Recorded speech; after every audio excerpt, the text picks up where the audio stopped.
They thought my land was abandoned, but while I was overseas on deployment, my HOA secretly sold it as vacant. They bulldozed my fence-built houses and even paved a road across it. They never expected the soldier they stole from would return with the full force of the military. This is the story of how their entire subdivision was repossessed. Before we dive into this wild HOA drama, make sure to watch until the end because the twist will blow your mind. If you enjoy stories where karma hits hard, tap that like button, share with a friend, and subscribe so you don't miss more real-life revenge stories like this. The story begins with a stretch of land at the edge of a quiet, newly developed community. For decades, that land belonged to a single owner, a man who had grown up with a sense of duty and discipline. When he joined the military, he leased the property to a caretaker to keep the grass low and the boundaries clear. But the caretaker eventually moved on, and the HOA of the neighboring subdivision began to eye the open acres like a hawk. In their records, the lot looked empty. In reality, it held a small barn, a chain-link fence, and a legal title safely locked in a bank box thousands of miles away. His deployment took him overseas to a remote base. Months turned into years, and the community near his land transformed. Developers allied with the HOA expanded the subdivision inch by inch. What began as a cul-de-sac of a few homes turned into a maze of cookie-cutter houses. The HOA president, a shrewd woman with a reputation for pushing boundaries, convinced her board that the vacant property next door was dragging down values. Without the owner present to defend it, she argued it was practically an eyesore. She claimed it was common land or abandoned. At first, the board hesitated, but then a local developer offered to buy it from the HOA at a discount. The HOA drafted a motion, posted a small notice in the local paper, and voted among themselves to treat the land as community-owned. They then sold it to the developer. Bulldozers came. The barn vanished. The fence went down. A paved road cut straight across the old property line. Utility lines were dug. They parceled the area into lots and built 5 new houses. Buyers moved in never suspecting they were settling on stolen ground. Thousands of miles away, the soldier remained focused on his mission. One day, a friend sent him a photo of the new subdivision, not realizing it was his land. Shock hit him like a wave. He double-checked his title and taxes. He had never missed a payment. The land was still legally his. He wrote to the county records office only to find a new deed recorded under the HOA's name and then transferred to the developer. The paper trail looked legitimate, but was riddled with forged signatures and improper filings. His power of attorney at home tried to intervene, but was brushed off by the HOA's lawyer. Rage simmered beneath his disciplined exterior. He couldn't just walk off base and fly home, but he began to plan. Using his limited free time, he compiled every document he could: deeds, tax receipts, photographs, letters. He contacted military legal assistance. Quietly, he reached out to the JAG office and to friends in real estate law. A picture emerged of blatant land theft.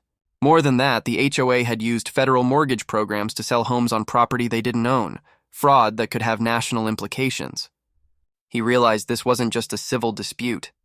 It was a matter for federal authorities. When his deployment ended, he returned not to a homecoming but to a battlefield in his own backyard.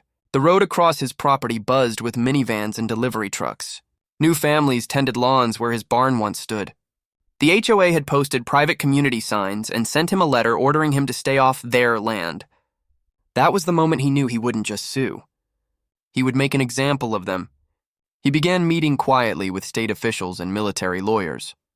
Because the developer had used VA-backed loans and FHA financing on illegally acquired land, the federal government had jurisdiction.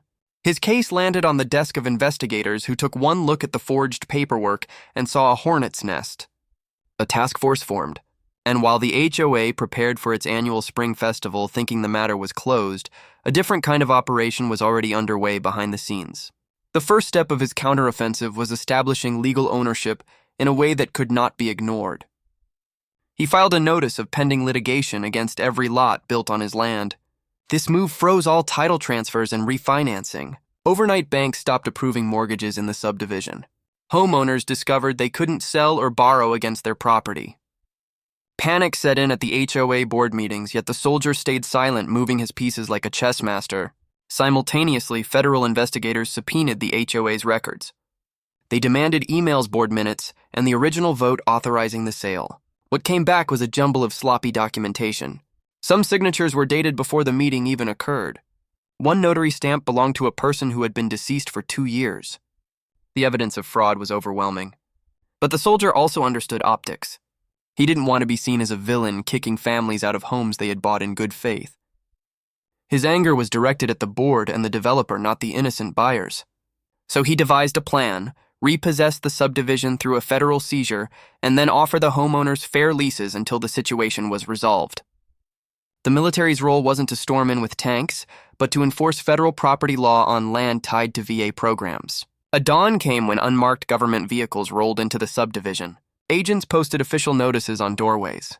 This property is subject to federal repossession pending investigation of fraudulent transfer, the papers read. HOA board members awoke to find their bank accounts frozen. The president's face turned pale as marshals arrived with warrants. News crews soon followed, turning the quiet neighborhood into a spectacle. Meanwhile, the soldier remained calm, showing up in uniform only when necessary. He gave measured statements explaining that he sought justice, not chaos. Yet the HOA tried to spin the narrative, painting him as a disgruntled veteran abusing power. Social media buzzed. Some residents supported him, others feared eviction. But every newscast brought more evidence of the board's misconduct. Public opinion shifted in his favor. Weeks stretched into months as the legal process churned. The HOA collapsed under mounting legal fees. The developer tried to distance himself but was soon indicted for mortgage fraud. County officials who had rubber-stamped the transfer scrambled to cover their tracks. Through it all, the soldier maintained his steady march toward reclaiming what was his. Then came the pivotal hearing. In a packed courtroom, federal lawyers presented a timeline showing how the HOA had deliberately misrepresented his land as abandoned, filed false deeds, and profited from the sale. The judge's ruling was swift. The entire transaction was void. Title reverted to its original owner. The homes built on the land were now on property belonging to the soldier. It was a stunning victory, but also a delicate situation. Hundreds of residents lived on the contested lots. Evicting them outright would be cruel and politically disastrous. Instead, the soldier worked with federal agencies to craft a plan. The subdivision would become a leased community under his ownership until permanent resolutions could be negotiated. The HOA was dissolved. The president and key board members faced criminal charges. The developer's assets were seized to compensate victims. On the day the ruling became final, the soldier walked once more along the paved road that cut through his land. No longer an interloper, he was the legal owner again. Children played, but now their parents waved at him nervously, aware of the headlines. He spoke gently, assuring them they would not be cast out.